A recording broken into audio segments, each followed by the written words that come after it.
New tonight on Our News Live at 7, the global COVID emergency is ended. 3 years after the deadly virus caused a destructive pandemic, the World Health Organization says it's finally over. Also, information, how the Royal Bahamas Defense Force prepares to salute the newly crowned king. Plus, it's Jubilee Day and on the road to 50, the Prime Minister makes a special address. And then in our news at 7:30, the latest from the nation's leader on discussions about slavery reparations. Our news live at 7 starts right now.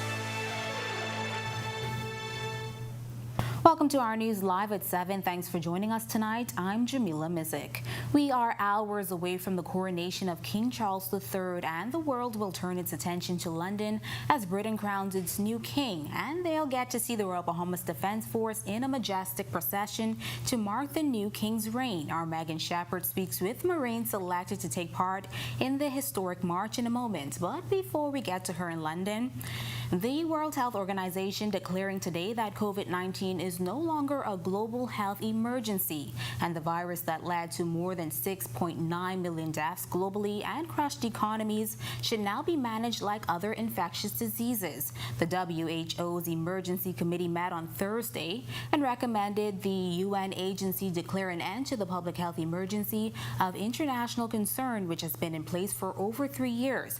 But the WHO director telling the world this morning that he's accepted that recommendation. It's therefore with great hope that I declare COVID-19 over as a global health emergency. However, that does not mean COVID-19 is over as a global health threat. Last week, COVID-19 claimed life every 3 minutes. And that's just the deaths we know about. As we speak, thousands of people around the world are fighting for their lives in intensive care units. The WHO's Emergency Committee first declared that COVID represented its highest level of alert more than 3 years ago on January 30th, 2020. Lifting it is a sign of progress the world has made in these areas, but COVID-19 is here to stay, according to the WHO. We'll have more from the director coming up in World News, but now to this. As we said at the top, the world will turn its attention to London tomorrow for the King's coronation. It will all take place in grand style with a procession from Buckingham Palace to Westminster Abbey. Taking part in the royal procession is the Royal Bahamas Defense Force. Our Megan Shepherd speaking with some of the Marines that will take part in the historic event.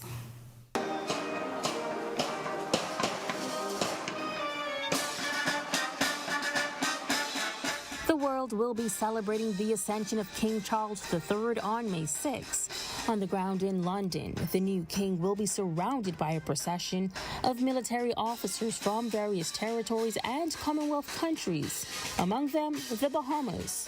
For the past week, 14 Royal Bahamas Defense Force officers have been on the ground in strict training, along with their regional counterparts. Parade Commander Lieutenant Commander Edward Fritz explains how this occasion is super special for the Bahamas. Particularly when we look at the road to 50.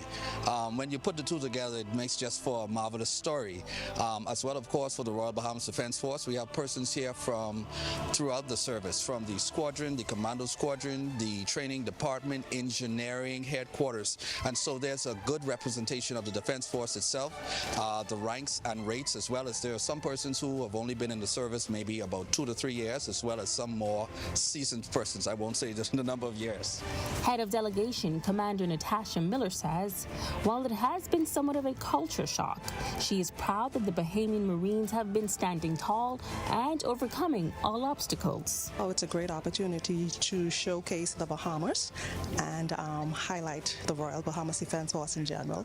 So as the world watches, we just want to embrace the opportunity to bring the Bahamas to the world. Able woman Marine Alexis Johnson breaks down the team's experience and what they're looking forward to as they take part in such a historic procession. It was a bit intensive, the training, and initially when we started, it was a bit of a culture shock coming from a tropical climate into such cold weather. But after a few days, days we got adjusted and we're good now. Most on Saturday, I'm looking forward to actually participating and then actually seeing ourselves how we look from the outside looking in.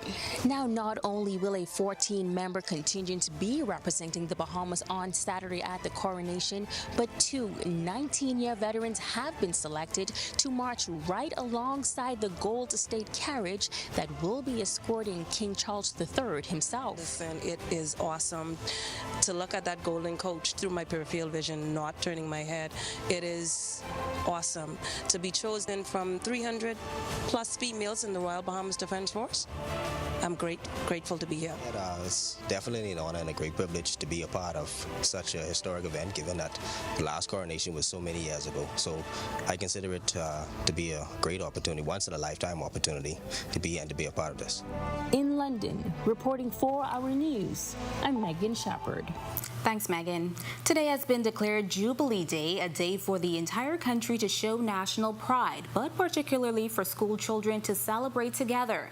The day is just one of several along the journey towards the country's 50th year of independence.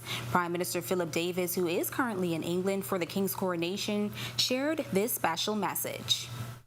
This is a special day in which we all can celebrate.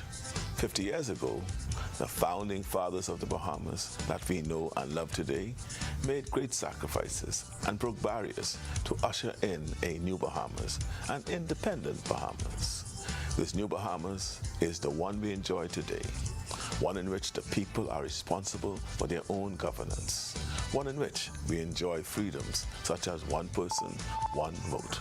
And just a reminder to join the RTV network tomorrow for continuing live coverage of the coronation of King Charles III. Our coverage begins at 5 a.m. Be sure and tune in as we will watch all the events unfold as the world marks the start of a new era. It's now time for your first look at temperatures. Meteorologist Greg Thompson is standing by in the Weather Center. Good evening, Greg. Yeah, thanks, Jamila, and a happy Friday evening. And what a way to end the week. Hot temperatures earlier today, and they're now settling into the upper 70s, 78 outside our studios with just a few clouds. Your winds out of the north-northeast at 9 miles per hour, and your field strike temperature is at 78. Temperatures around the islands tonight right now, it's 79 in Freeport, also in Marsh Harbor, Abaco. Pick up 82 in Alistown, Bimini, 80 across in Great Harbor Key. Nicholstown, Andros, 81. Governor's Harbor, you are 79 as well.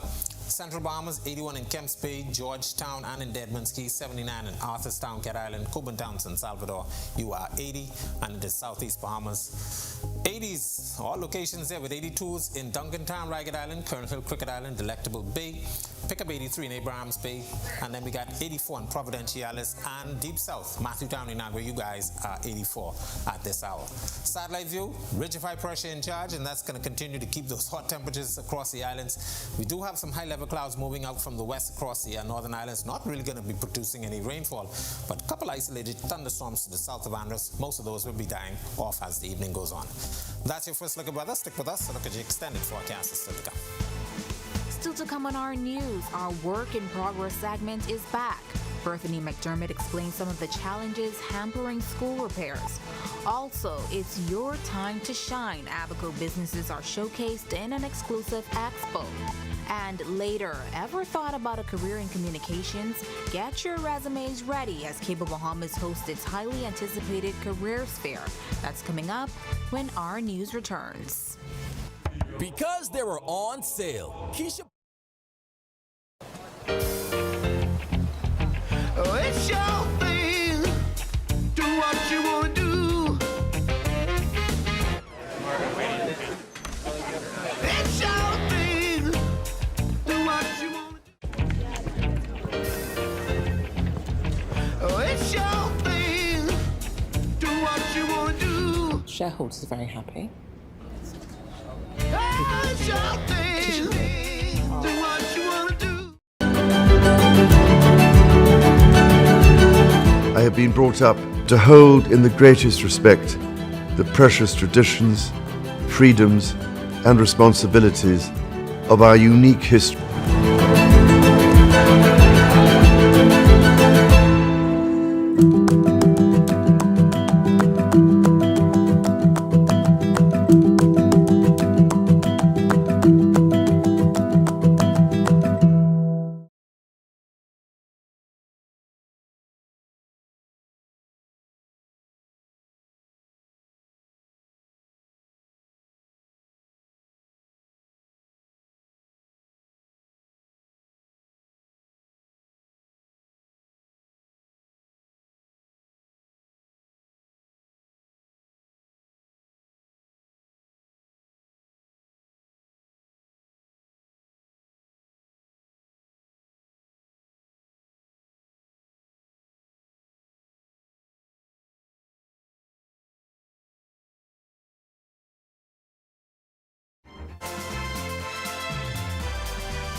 many factors that contribute to some contractors taking longer than others on school repairs. In tonight's Work in Progress segment, a senior engineer in the Ministry of Works breaks down what can slow down the process and shared some challenges. Berthany McDermott reports.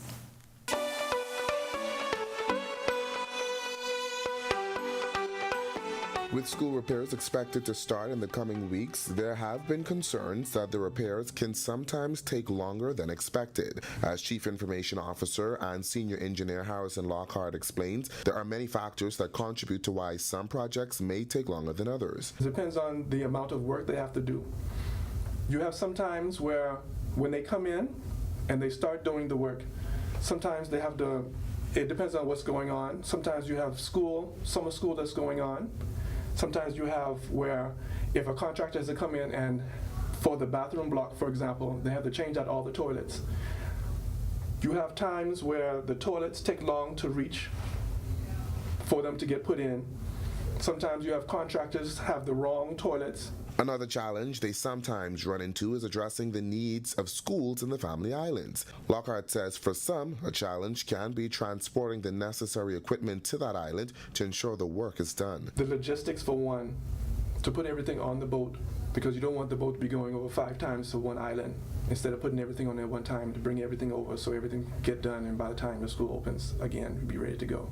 In her budget communication last year, Education Minister Glenys Hannah Martin said $15 million was allocated for school repairs in the 2022-2023 fiscal year. Lockhart says for some of the smaller islands, there's a challenge finding contractors there to do the work. We're also trying to find contractors who have licenses on the Family Islands to be able to do the work, instead of bringing in a contractor from Nassau.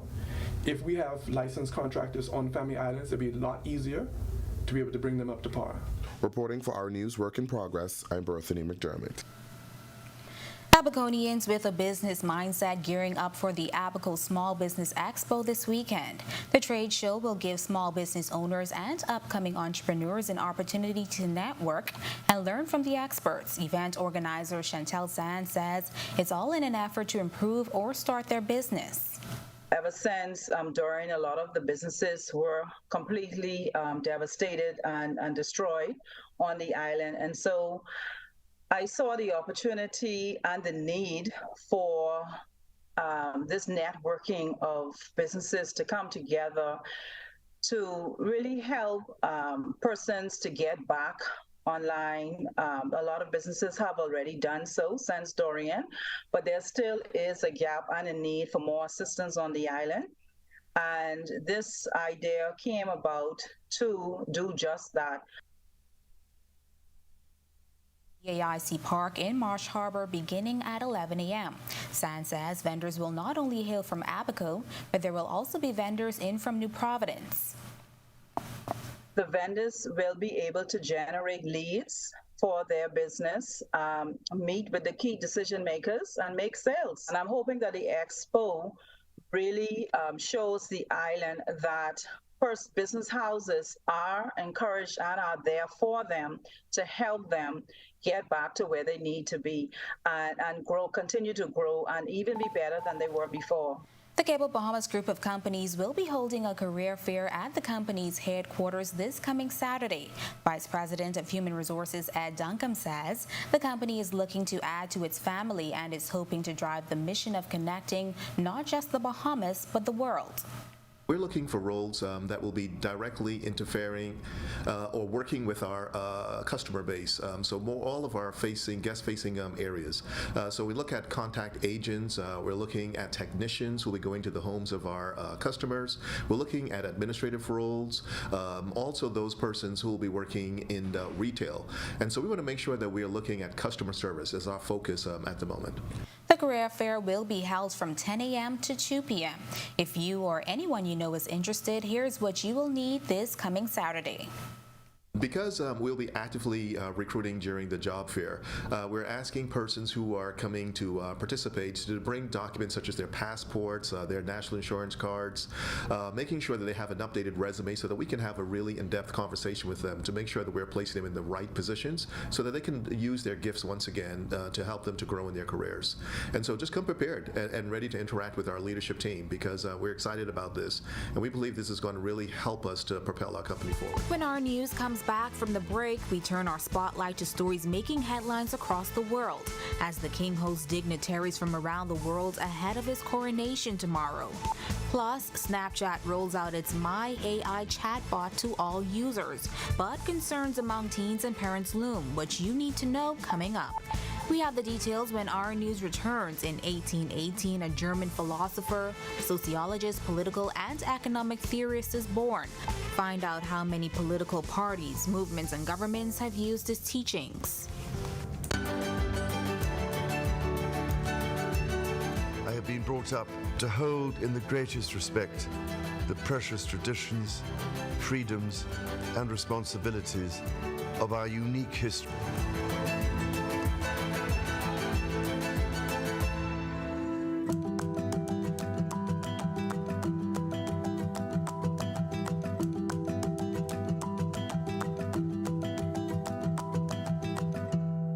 To become SOC compliant, there are varying principles that have to be met. And in our case, as a cloud service provider, each piece of criteria had to meet the trust principles of the SOC standards.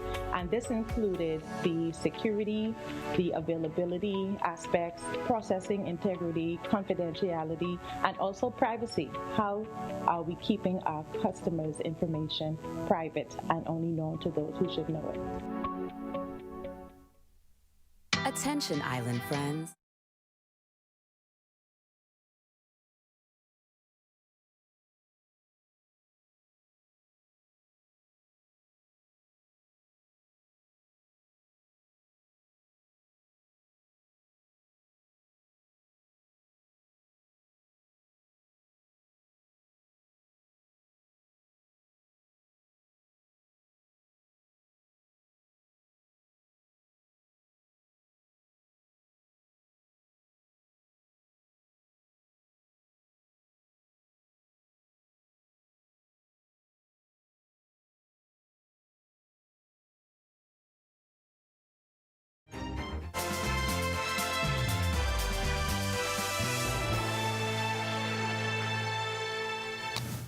This is our news. Welcome back. We turn our attention now to stories making headlines across the world.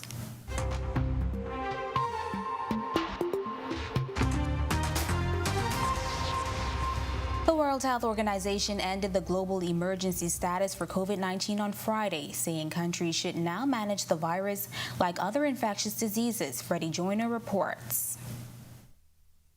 It's therefore with great hope that I declare COVID-19 over as a global health emergency. The Director General of the World Health Organization on Friday announced he was ending the emergency he declared for COVID-19 more than 3 years ago, marking a major milestone in the pandemic that has killed more than 6.9 million people, disrupted the global economy, and ravaged communities. COVID has changed our world. The move comes a day after the WHO Emergency Committee recommended the UN agency declare an end to the coronavirus crisis. But the WHO chief warned that the end of the emergency did not mean COVID was over as a global health threat. The worst thing any country could do now is to use this news as a reason to let down its guard, to dismantle the systems it has built, or to send the message to its people that COVID-19 is nothing to worry about. If we all go back to how things were before COVID-19, we will have failed to learn our lessons, and we will have failed future generations. The WHO's declaration comes just 4 months after China ended its prolonged and severe COVID restrictions after a surge in infections. In many parts of the world, testing has dwindled dramatically, and people have largely stopped wearing masks. Ending the emergency could mean that international collaboration or funding efforts are also brought to an end or shift in focus, although many have already adapted as the pandemic has receded in different regions. King has been hosting dignitaries from around the world at Buckingham Palace ahead of the coronation tomorrow. Earlier, Charles, joined by the Prince and Princess of Wales, met well-wishers during a walkabout on the Mall. Charles and Queen Consort Camilla have attended a final rehearsal as preparations for tomorrow reach their final stages. Anti-monarchy protesters are also expected, spearheaded by the group Republic, which is coordinating rallies in Trafalgar Square and around the UK.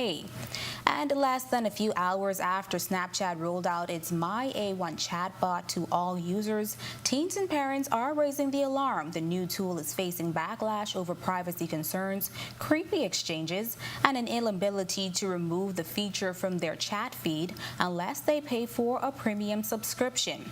Other users shared concerns about how the tool understands, interacts with, and collects information from photos. Jenny Craig, the weight loss chain, has confirmed that it's shutting down for good. Uncertainty surrounding its future started last week on reports that the company was alerting employees of layoffs and winding down physical operations of its nearly 500 weight loss centers in the United States and Canada. According to NBC News, roughly 1,000 people will be out of a job. And finally, from the region, this next story contains some disturbing information, as police in St. Vincent and the Grenadines are investigating the death of a 6-month-old baby who was alleged to have been thrown out of an apartment building by a relative with a history of mental illness. Police say the child's mother found him motionless on the concrete pavement on the ground level of the 3-story apartment building in which they live. A video circulating on social media shows the child lying motionless. Police say they are treating the death as a homicide. Still to come in our news, today in history, find out interesting facts about the day that was May 5th, the day a health minister resigned at the height of a global pandemic. Plus, learn more about the Grants Bahama Church that raised $3,000 for St. Jude's Hospital. And then in our news at 7:30, Fiesta, it's Cinco de Mayo. Find out the popular restaurant that's mixing up some Mexican-inspired food and drinks. That's coming up when our news returns.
Welcome back to Our News. It's now time to turn our spotlight on events that shaped the day that was May 5th. Take a look.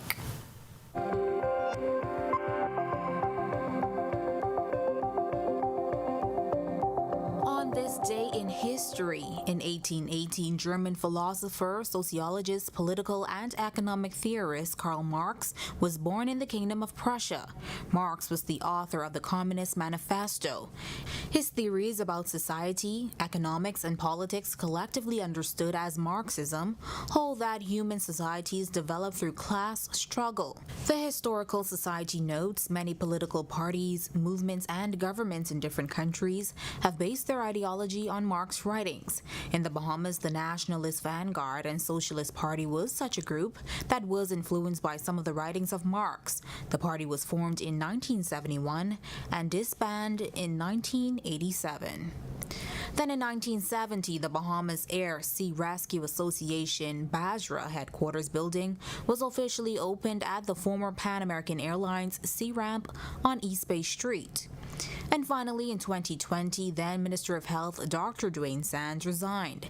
His resignation followed a scandal surrounding 6 permanent residents who entered the country to bring COVID-19 related medical supplies but did not follow the correct quarantine procedures set by the government.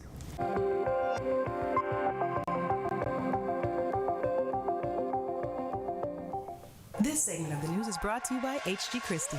List your home in Grand Bahama with H.G. Christie. Visit our new office in the Port Lakaya Marketplace. H.G. Christie, celebrating over 100 years of service. The Children's Ministry of the First Baptist Church in Freeport, Grand Bahama recently made a generous donation to the St. Jude's Children Research Hospital. Pastor Dr. Keith Russell says he challenged the children to be more involved. And over a 2-year period, those children diligently brought in their tithes, their offering. They had fundraisers, and it culminated in them raising $3,500 to make a contribution to the St. Jude's Children's Hospital, which has done extraordinary work throughout the world. We did a lot of bake sales, and the children actually brought in their own funds from their allowances to assist to obtain the amount that we was successful in getting. This Children's Ministry member Caden Morris also sharing why he's proud to be a part of the effort. I am proud to be a member of the Children's Ministry of First Baptist Church in Freeport. We are so happy to be a part. We are so happy to be able to help other children who are sick and their families, because we are all one family in Christ. The Bahamas Powerboat Club's Full Throttle Poker Run kicks off at the Point Marina tomorrow morning, featuring a fleet of world-class powerboats and party guests as they head from the Point Marina to Andros. Chief Operating Officer of the Bahamas Powerboat Club, Michelle Woodside. We're excited to bring to you guys, to the Bahamas, our 3rd annual poker run. We have persons participating from the Florida area, Canada, all over. They're bringing their boats. Captains, they're, super excited. We have boats, yachts. It's an amazing event. There's a Alive is one of the lead sponsors of the event and sees it as an opportunity to make connections and celebrate some national pride leading up to the 50th Independence celebrations. Chief Information Officer at the Cable Bahamas Group of Companies, Dwayne Davis. As you know, Alive, we're all about connecting lifestyles, and we're also about the Bahamas and in our 50th anniversary. We wanted to be as part of as many positive events that we could have. When she told me they were partners. Now to watch that story again and for all of today's top stories, visit ournews.bs. That does it for Our News at 7. Joining us now is our Italia Hall with the latest headlines. Italia. Yes, Jamila, it's Friday. TGIF, any plans for the Cinco de Mayo holiday? I don't know. What about you? Do you have any plans? We're already festive. So far, I went out earlier and, I checked out the restaurant at Bahamian Bistro. How was that? It was great, but stay tuned so you can see more at 7:30. Definitely. All right. Thanks, Jamila. Well, we are following a push for reparations by the nation's leader and Fiesta is Cinco de Mayo. Here are your latest headlines. A continued push for reparations. First tonight on Our News Live at 7:30. We can take the ball from there. You know, he might mention it and then we can take that and scream it and shout it out, reparations now. The chair of the Bahamas National Reparations Committee speaks. But first, changes in coverage. The Police Staff Association firing back at government following amendments to insurance coverage for law enforcement officers. Plus, the end of a pandemic following 3 years of lockdowns, travel restrictions, and mandates. The World Health Organization says the deadly COVID-19 virus is no longer a global health emergency. And later, Fiesta is May 5th, and that means many Bahamians are celebrating Cinco de Mayo. The Our News team visiting a local business establishment that's offering lots of specials for the Mexican holiday. Our News Live at 7:30 starts in a moment. With over 25 years in business,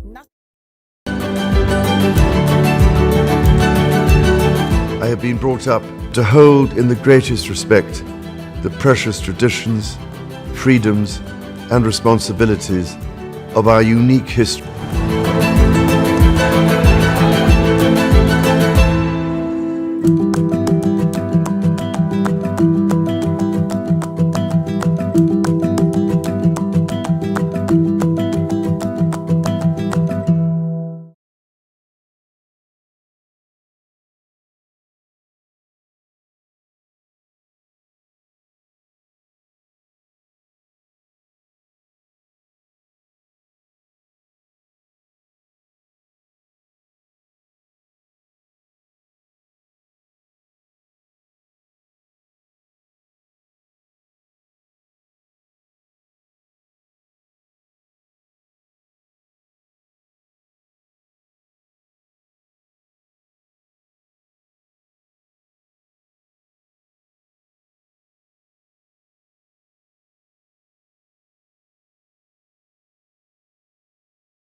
Welcome to Our News and thank you for joining us. I'm Natalia Hall.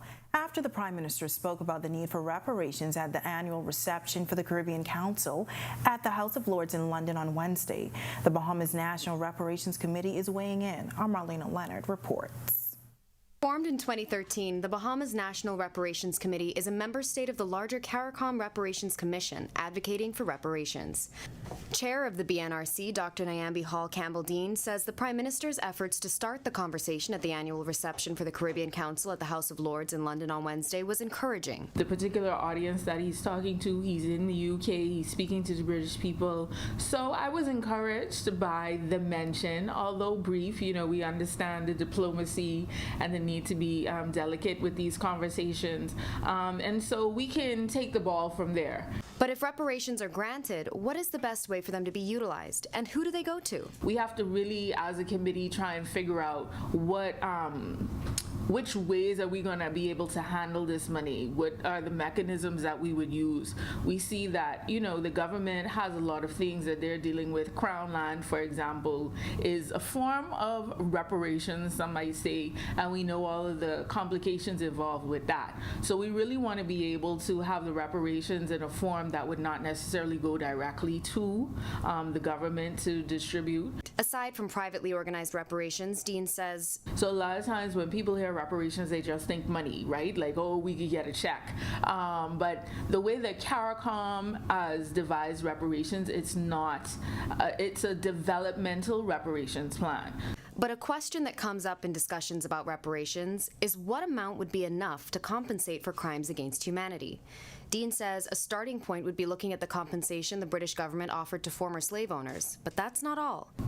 And the answer is there is no monetary value.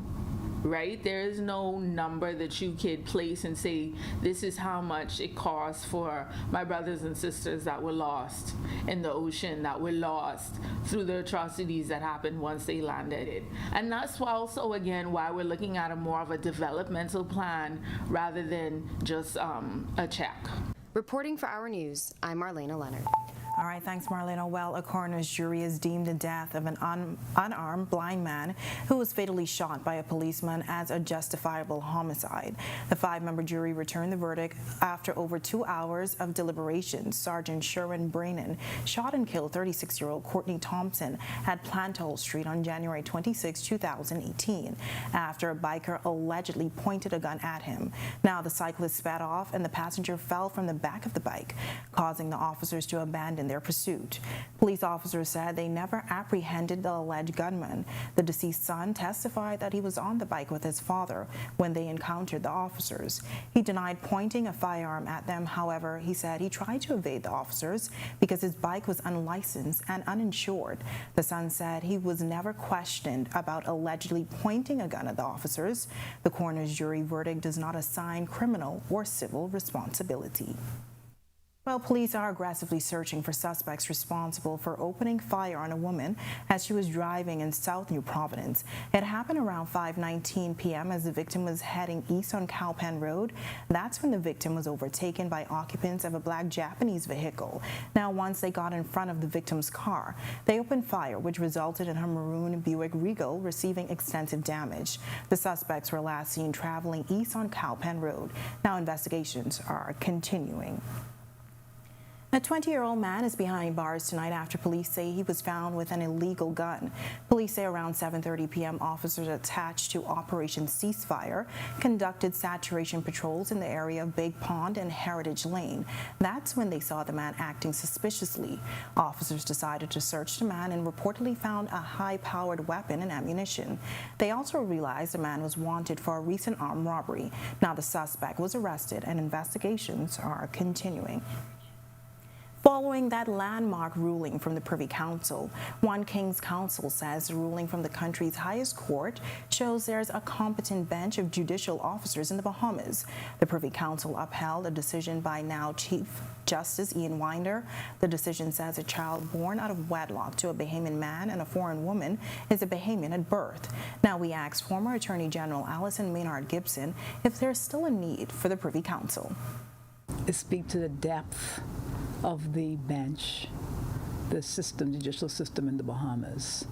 And as we continue to expand our economy, we're thinking about in areas like financial services and the complexity of many of the areas in financial services.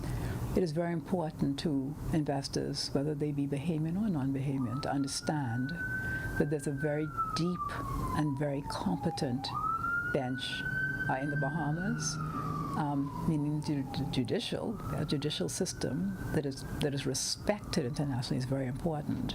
But we also have a deep and competent depth of intellectual capital, Bahamians in the Bahamas also.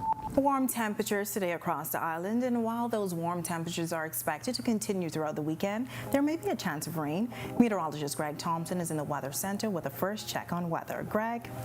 Yeah, thanks, Natalia, and welcome everybody for a quick check on conditions outside our studio. 78 degrees with just a few clouds. Your winds out of the northeast at 9 miles per hour, and your field strike temperature is at 78. Satellite view, quiet across area. Ridge of high pressure in charge. Some isolated showers and thunderstorms to the south of Andros, swinging out towards the east. But we are watching an upper level disturbance across the Panhandle that should get near sometime late tomorrow and into Sunday. That's a quick check on conditions around the island. Stick with us. Look at your extended forecast is still to come.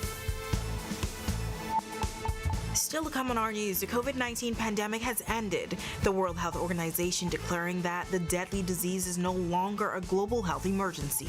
We have the full story.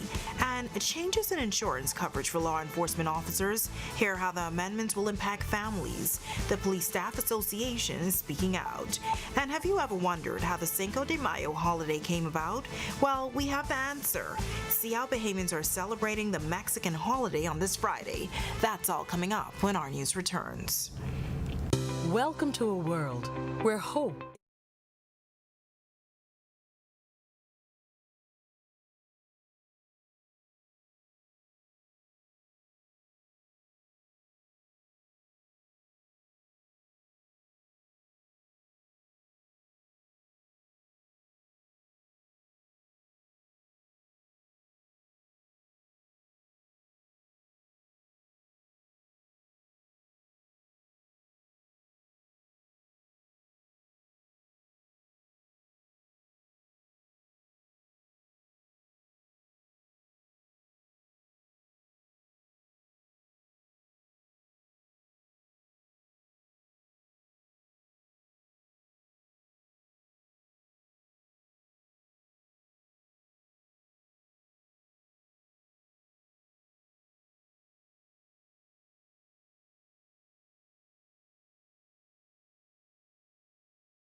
The World Health Organization declaring today that COVID-19 is no longer a global health emergency, and the virus that led to more than 6.9 million deaths globally and crushed economies should now be managed like other infectious diseases.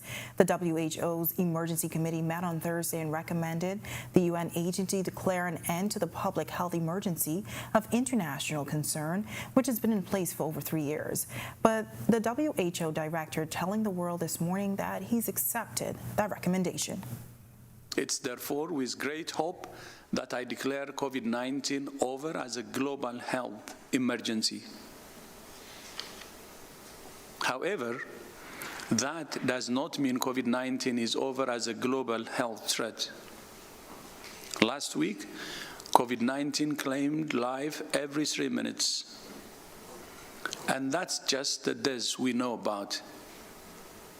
As we speak, thousands of people around the world are fighting for their lives in intensive care units. Now, the WHO's Emergency Committee first declared that COVID represented its highest level of alert more than 3 years ago on January 30, 2020. Lifting it is a sign of the world's progress that has been made in these areas, but COVID-19 is here to stay, according to the WHO. Well, the Police Staff Association hitting out at the Davis administration's decision to amend insurance coverage for law enforcement. Effective July 1st, 2023, the policy will only provide medical insurance coverage for employees. Dependent coverage will be added to the employee's costs. Now, Our News has obtained an internal note sent by Executive Chairman Ricardo Walks to officers in the association.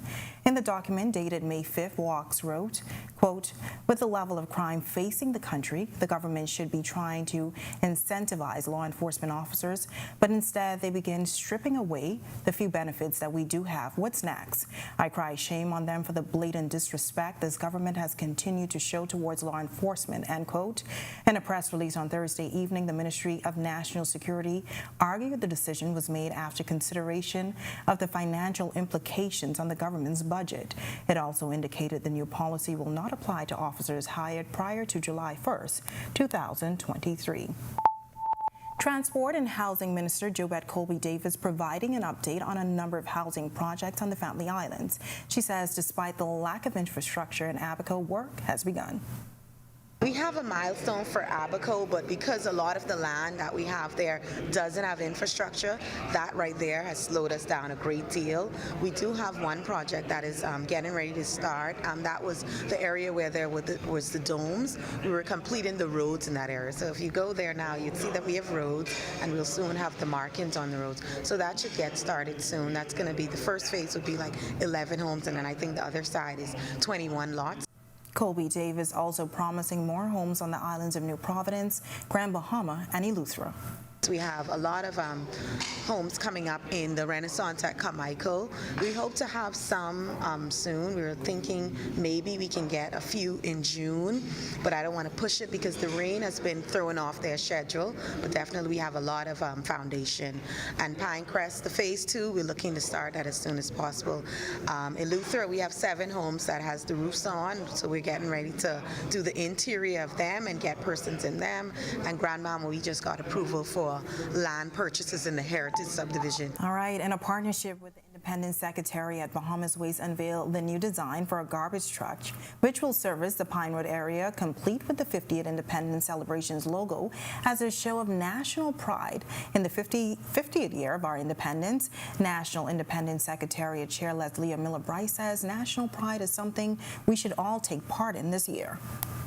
It is important that we all get involved and participate in the celebration and the development of our country. When you are proud of something, you take care of it. When you are proud of your country, you protect it. When you are proud of something, you add value to it by making it better and stronger. Today, Bahamas Waste is doing just that, and we are honored to be a part of this unveiling. Thank you for choosing to celebrate. Thank you for your contribution, and thank you for your innovation and creativity. Managing Director at Bahamas Waste, Francisco de Cardenas, tells us that the process was a collaborative one between Bahamas Waste, the Independent Secretariat, and their signage companies to select the wrap for the truck. The Wizard Signs was great. We got the logo from the Independence Secretariat, and we sent it to our graphic guy, Wizard Signs, and they came back with several options. We finally agreed on a couple, and then we sent it out within our organization for people to choose and which one they liked or not. So this one won. When our news comes back from the break, a Mexican celebration. Bahamians are taking part in the Cinco de Mayo festivities. Hear why they enjoy the annual Mexican holiday. That story straight ahead. National High School Soccer Championships are making a comeback, and we hear from John Quell Jones following her first week of practice. Stay right there. Our sports is next. And lovely temperatures around the islands today, but you may need your raincoats as some rain is expected this weekend. Meteorologist Greg Thompson is back with your extended weather forecast when our news returns. Comfort Suite.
This is our news. Welcome back. The Cable Bahamas group of companies hosting a fitness challenge for its employees called Choose to Lose.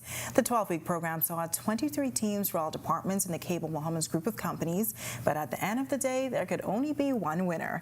The winner was a group of women called 4 Girls and a Goal. They shared what it felt like to win. Euphoric. Awesome. Winning the challenge was amazing. Being new to the company, it was good to see that I'm employed at a place where they acknowledge healthy living, but not only acknowledge it, encourage it, and be active with us in doing that. Today's sports update is sponsored by Corona, distributed in the Bahamas by Jimmy's Wines and Spirits.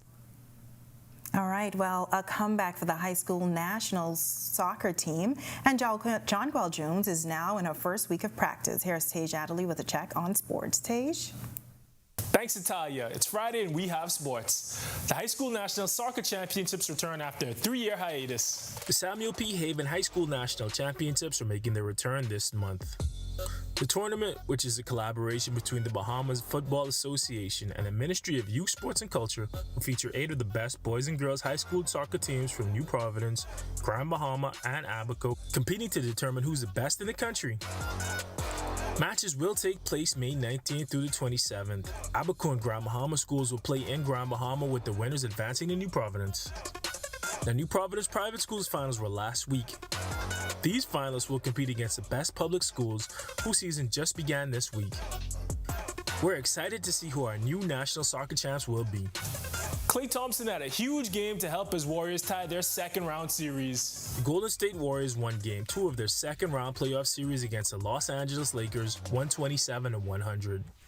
Bahamian Klay Thompson was the hero for the Dubs last night, going off at 30 points, hitting 8 3-pointers. Steph Curry, usually the leading scorer, was more of a distributor, dishing out 12 assists to go along with his 20 points. Jermichael Green got the spot start for the Warriors, scoring 15 points in only 13 minutes. He also hit 3 3-pointers, creating space on offense for the Dubs. LeBron James led the Lakers with 23 points, 7 rebounds, and 3 assists. Rui Hachimura had 21 points off the bench. Anthony Davis has a reputation for inconsistency, and he lived up to it last night. He scored 11 points and 7 rebounds to follow up his huge 30-20 game on Tuesday night. The series resumes on Saturday night in LA. While we're talking about Bahamians in the NBA, be sure to check out another Bahamian, DeAndre Ayton. He and his Phoenix Suns will try to dig themselves out of an 0-2 hole against the Denver Nuggets in their series tonight. Jonquel Jones is getting acclimated to her new team. Jones has been a member of the Connecticut Sun since he was drafted in 2016. An offseason trade earlier this year sent her to the New York Liberty.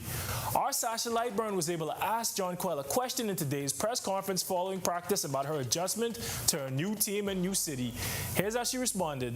It's been, like everybody's been saying, just a lot of great energy. People have come in with, just a lot of positive vibes, and it's been really good so far. But I've been kind of limited with certain things that I can do, but the things that I am getting in, I feel really good about doing it. And watching these ladies out there competing, I can tell that we're going to have a good season. So in terms of training camp, everything is moving in the right direction. In terms of being in the big city, I love it.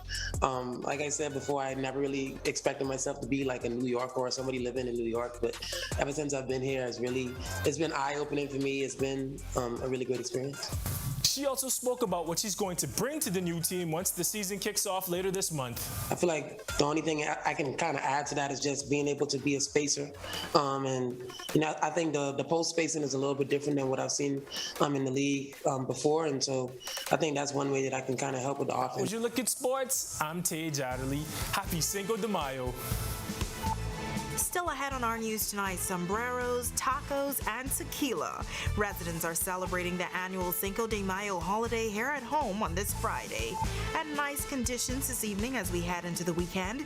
Meteorologist Greg Thompson is back in the Weather Center right after this quick break. Stay with us.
Janae's Uniform Center. We've traveled to every island in this here land, man. We go everywhere. We can go to every rock and key, Abaco to Inagua, even Ragged Island, The Rock. Celebrate our country's 50th independence with Janae's special limited edition. Sublimated t-shirts and caps in 10 different styles and colors. Get up to 50% off on cotton polo shirts only. Don't forget to embroider your company's logo to celebrate this independence at Janae's Uniform Center, Chesapeake Road. Call 394-8385 or 6. WhatsApp text only 817-3295. Email sales@janaes.com.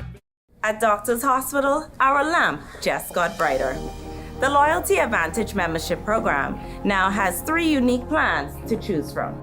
From LAMP Prepaid with free prime care visits and service line discounts, LAMP Insured with copay waivers and 0 upfront collections at the ER and inpatient services, or our new LAMP Access, a free plan that offers 10% off lab, pharmacy, and imaging. LAMP has a plan for everyone. To sign up, visit our website or give us a call. Doctors Hospital, trusted and best care now.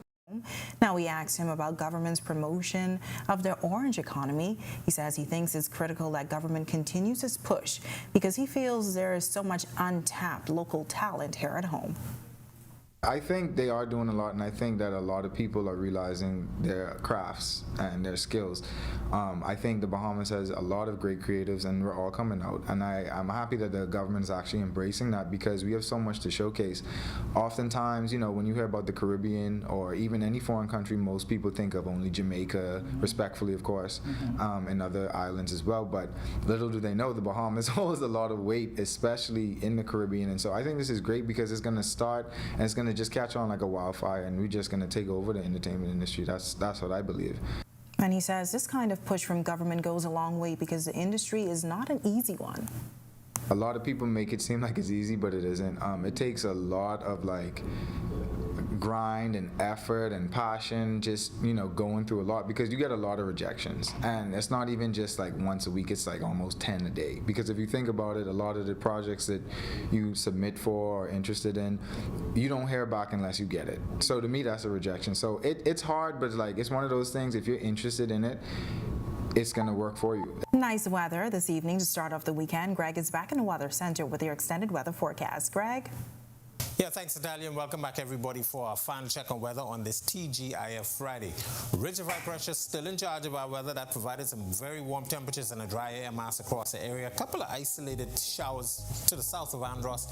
Nothing much to talk about, but that high is going to slowly slide out towards the east. That's paving the way for upper-level disturbance and maybe even a low-level front to move across us. By tomorrow and into Sunday, that should bring us an uptick in some shower activity across the northwestern portions of the central Bahamas. But once again, once that system pulls out, high pressure will dominate our weather for the early part of next week. Future forecast showing just a few patchy clouds across the area. Then by Saturday, that upper level disturbance moving across Florida. And through Sunday, we expect the moisture to sink across the northwest Bahamas. And as I said, we should see 1 or 2 isolated showers.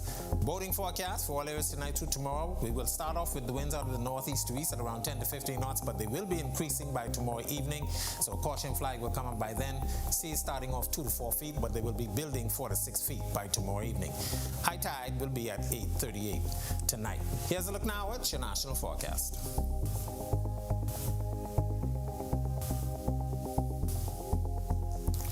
A look at your extended forecast. That upper level disturbance moving into our area. Showers in the forecast late Saturday and into Sunday, but improving conditions by next week, and those temperatures will be back up into the mid to upper 80s. That's a look at our weather. Make it a safe night and have a great weekend, everybody. All right, thanks, Greg. And finally tonight, today is observed as Cinco de Mayo, a Mexican holiday that has been adopted by people around the world, including right here in the Bahamas. Today, my cameraman and I visited a popular restaurant where we spoke to the owner about their Mexican-inspired drinks and food. Let's take a look. I don't think most Bahamians understand what it is. I do, but at the same time, we as Bahamians always look for a reason to have a good time. Cinco de Mayo is a holiday that celebrates the day of the Mexican Army's May 5, 1862 victory over France. Since then, the day has been celebrated across the world.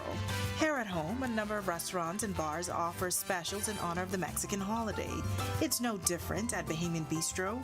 Co-owner Jamal Stubbs explains. We have tacos.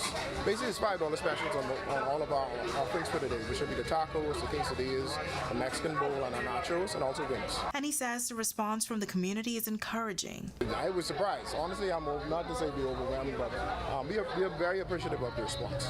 And if you look at it on the social media scene, it seems like this is a big day on the local scene. It seems like everyone is doing Cinco de Mayo specials today, so I guess the word got out. We even got a sample of the Cinco de Mayo signature drink. We're going to use triple sec and tequila for you. Rancho Locos would be used here. This is our house rum. So we put a little bit of Rancho Loco, which is the tequila, and some of the triple sec. These residents say they enjoy taking part in the May 5th festivities. Food was really good. I like the Mexico bowl. We had quesadillas, we had nachos, we had wings, we had a whole pitcher. The specials were enticing, and let me tell you, I'm glad that I came here because the drinks are refreshing. All right, so exciting. And with that, we thank you for joining us for our news tonight. And remember to join the RTV network tomorrow morning beginning at 5 for continuing live coverage of the coronation of King Charles III. On behalf of the entire team, I'm Natalia Hall. We'll see you tomorrow night. Have a great evening.